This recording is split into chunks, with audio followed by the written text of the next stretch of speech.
નમસ્કાર, આપ નિહાળી રહ્યા છો અસ્કાર ન્યૂઝ અને હું છું બાબુસિંહ સોલંકી। ત્યારે આજે મહત્વની વાત કરવા આપણે જઈ રહ્યા છીએ કે પ્રધાનમંત્રી નરેન્દ્ર મોદી ઇઝરાયલના પ્રવાસે હતા। ત્યારે આ પ્રવાસ દરમિયાન તેમણે જે બે ક્ષેત્રના નામ ત્યાં લેવામાં આવ્યા જેને લઈને ઐતિહાસિક પ્રસંગ સર્જાયો છે। ત્યારે અમદાવાદ શહેરમાં એક ગૌરવપૂર્ણ અને ઐતિહાસિક પ્રસંગની વાત કરીએ તો મહત્વની વાત છે ભારતના પ્રધાનમંત્રી શ્રી નરેન્દ્ર મોદીના ઇઝરાયલ પ્રવાસ દરમિયાન થયેલા શૈક્ષણિક અને સાંસ્કૃતિક જોડાણોના પરિપ્રેક્ષ્યમાં અમદાવાદની બે પ્રતિષ્ઠિત શાળાઓને વિશેષ માન સન્માન મળ્યું છે। અમદાવાદ સ્થિત મણિનગર વિસ્તારમાં આવેલી રૂબસ સ્કૂલ જેને બેસ્ટ સ્કૂલ તરીકે માન્યતા પ્રાપ્ત છે, આજે ગૌરવની લાગણી આ સ્કૂલ અનુભવી રહી છે। શાળામાં શિક્ષણ ક્ષેત્રે ઉત્તમ કામગીરી અને આંતરરાષ્ટ્રીય સ્તરે પ્રતિષ્ઠા મેળવવા બદલ રૂબસ સ્કૂલનું નામ ઉજાગર થયું છે ઇઝરાયલમાં। આ અવસરે રૂબસ સ્કૂલના સંચાલક શ્રી આલોન રૂબિનેસ ખાસ ઉપસ્થિત રહ્યા હતા। તેમના માર્ગદર્શન હેઠળ શાળાએ શિક્ષણ ક્ષેત્રે નવી દિશા અને દ્રષ્ટિ અપનાવી છે। સાથે જ શાળાના માજી વિદ્યાર્થી શ્રી કૌશિક ગૌર, જ્યોર્જ ડાઇસ અને નરેશ શર્મા પણ આ ગૌરવપૂર્ણ ક્ષણના સાક્ષી બનવા હાજર રહ્યા હતા। પ્રધાનમંત્રી નરેન્દ્ર મોદીના નેતૃત્વ હેઠળ ભારત અને ઇઝરાયલ વચ્ચેના સંબંધો મજબૂત બની રહ્યા છે। ખાસ કરીને શિક્ષણ, ટેકનોલોજી અને સંશોધન ક્ષેત્રે બંને દેશો વચ્ચે સહકાર વધતો જઈ રહ્યો છે। આ સંદર્ભમાં અમદાવાદની શાળાઓને મળેલું માન સમગ્ર શહેર અને રાજ્ય માટે ગૌરવની વાત છે। આ પ્રસંગે ઉપસ્થિત મહાનુભાવોએ જણાવ્યું હતું કે આ માત્ર શાળાનું નહીં પરંતુ સમગ્ર ગુજરાત માટે ગર્વની ક્ષણ છે। વિદ્યાર્થીઓ માટે આ એક પ્રેરણાદાયક પ્રસંગ છે જે દર્શાવે છે કે ગુણવત્તાસભર શિક્ષણ અને દ્રઢ સંકલ્પથી આંતરરાષ્ટ્રીય સ્તરે પણ ઓળખ મેળવી શકાય છે। આ રીતે આજનો દિવસ અમદાવાદ અને ખાસ કરીને મણિનગર વિસ્તાર માટે ઐતિહાસિક સાબિત થયો છે। હરીશ યાજ્ઞિક સાથે Vaishali Rana, Oscar Gujarati news, Ahmedabad. In my home state Gujarat, there is a school set up by a Bene Israeli family, Mr. and Mrs. Best. It is an excellent school, and of course, it is called the Best School.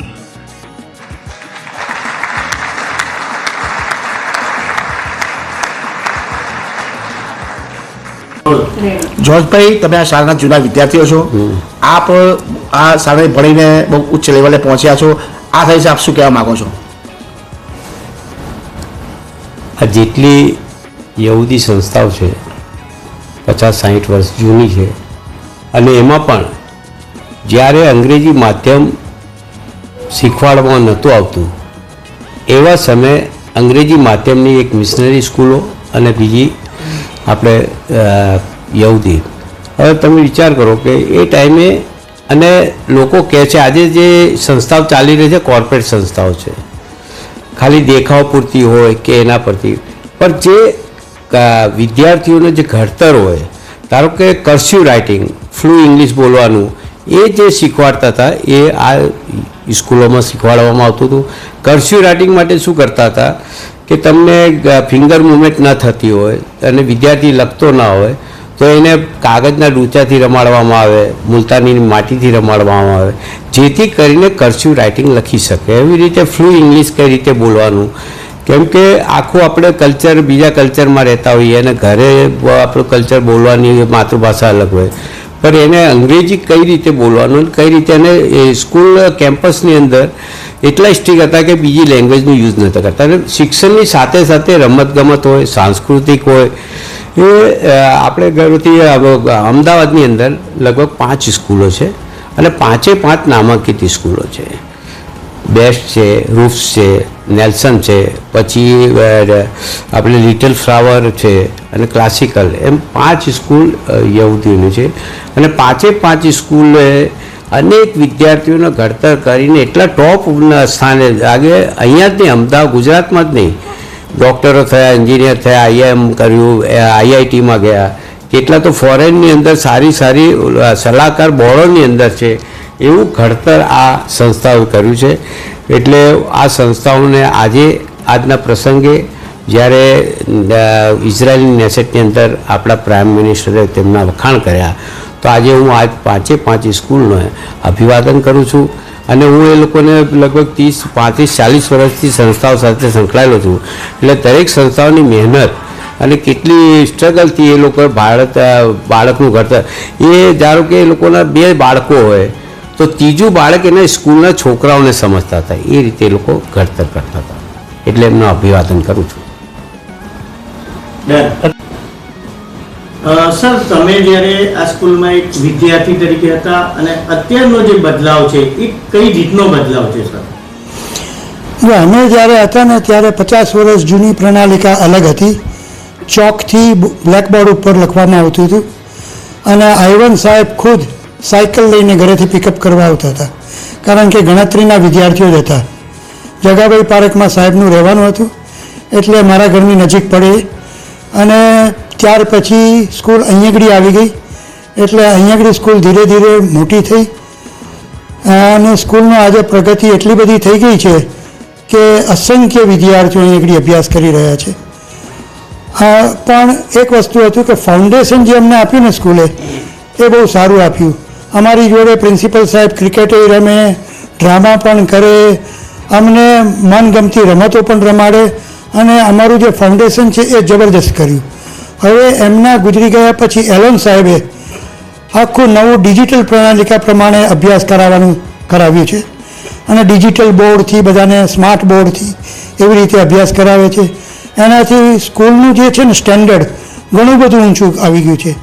હું લંડનમાં સ્કૂલો જે છે એનું પણ આવું standard નથી જોઈ શકતો જેટલું સરસ સ્ટેન્ડર્ડ આજે રૂપ્સ હાઈસ્કૂલમાં છે. શું મેસેજ આપશો સર અત્યારના જે વિદ્યાર્થીઓ છે એમને શું મેસેજ આપશો? હા, મારો મેસેજ એ હશે કે કોઈ પણ જાત ભાત તફાવત અલગ જાતના જે હોય છે ધર્મના નામે કે કંઈ બીજે નામે એમાં પડવાનું નહીં.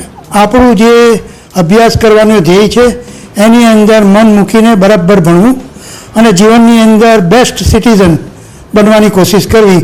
કોઈ પણ ખોટી લતો ઉપર પડવાનું નહીં. બહુ જ ખરાબ લતો આજકાલ બજારની અંદર મળતી હોય છે, એ લતોથી દૂર રહી અને મિત્ર ભાવ આપણો જે છે એ વધારતો જવાનો. અમારા નરેશભાઈ છે એ અમારા આજના જૂના વિદ્યાર્થી મિત્રોને પણ અમારી સાથે સંકેરીને એક રૂપ્સ ગ્રુપ કર્યું છે અને એની અંદર અમે અવારનવાર મેસેજીસથી મિટિંગોથી બધા મળતા રહીએ છીએ. અહીં સ્કૂલમાં પણ કાર્યક્રમ કરીએ છીએ. શિક્ષકો પણ અમારી સાથે છે, જૂના અને નવા બધા જ. એટલે આ ધ્યેય રાખવું એવો મારો મેસેજ છે.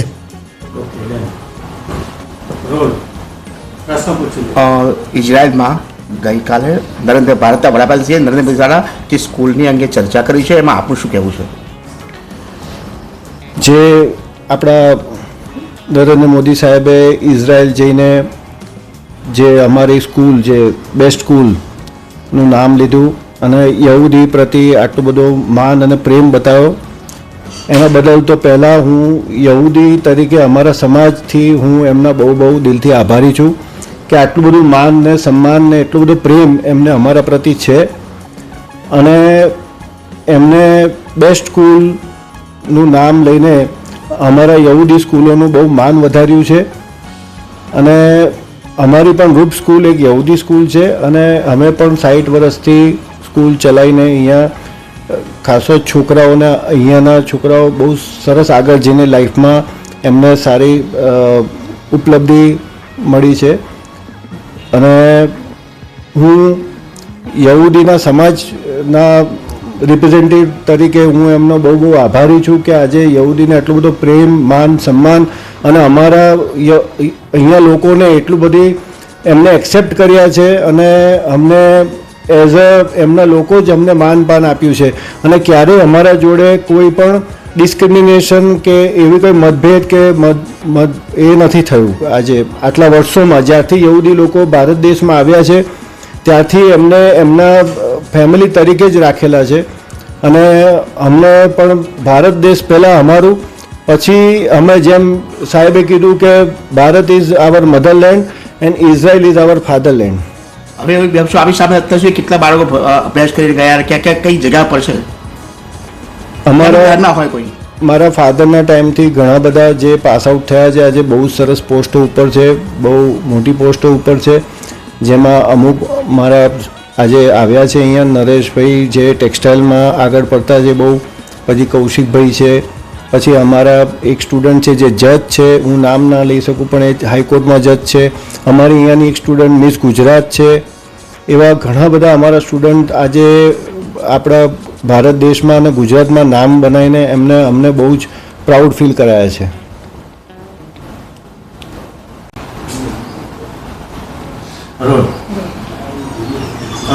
આપ એક જૂના વિદ્યાર્થી છો રૂપ્સના, શું યાદો તાજા છે? આમાં રૂપ્સની અંદર હું 50 વર્ષ પહેલાં હું આવ્યો હતો સ્કૂલમાં. નર્સરીથી અમે, હું ને કૌશિક ગોર ને બધા અમે ઘણા બધા મિત્રો છે, ઇમ્તિયાઝ શેખ ને બધા અમે સાથે ભણતા હતા.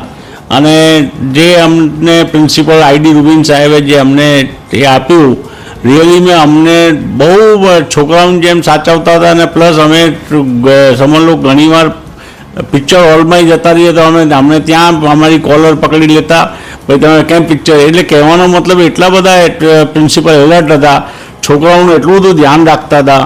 આજે અમારું ભવિષ્ય ઘડાયું છે તો એ એમને લીધે જ ઘડાયું છે. કઈ યાદો છે તમારી આ સ્કૂલ સાથેની જે શેર કરવા માંગશો સર? સ્કૂલમાં અમે જ્યારે પણ પ્રિન્સિપલ સાહેબ અમને પોએટ્રી ભણાવતા હતા અને ઘણી બધી અમે લંગડી ગેમ્સ રમતા હતા. અહીંયા સમજો અમે એકદમ પ્રેયર પણ અમે ખુલ્લામાં કરતા હતા, સ્કૂલની પ્રેયર કરતા હતા. અને મોનિટરિંગ અમને યાદ છે કે અમને બધાને મોનિટર બનાવે, ભાઈ ટાઈ પહેરીને ના આવે, શૂઝ પહેરીને એને બહાર કાઢવાનું, એ બધું અમને આજે પણ અમને યાદ છે.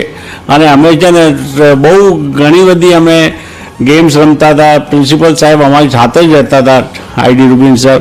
એટલે અમને રિયલીમાં અમને બહુ મજા આવતી હતી. શું સંદેશ આપશો સર આજના વિદ્યાર્થીઓને? આજના વિદ્યાર્થી સંદેશ એ જ આપું છું, ભાઈચારાથી રહેવાનું. અને કોઈ પણ ન્યુસન્સ અત્યારે ડ્રગ્સ ને બધું એટલું બધું કોઈ વ્યસન ચાલે છે એનાથી દૂર રહેવાનું અને ભણવામાં ધ્યાન આપવાનું અને દેશનું નામ રોશન કરવાનું. આ સ્કૂલમાં ભણીને આગળ વધીને જેટલું બને એટલું આપણું ગુજરાત પ્રદેશનું, ભારતીયનું આપણું ગૌરવ જાળવી રાખવાનું અને આપણે સારામાં સારો અભ્યાસ કરીને આગળ વધવાનું. ઓકે. જય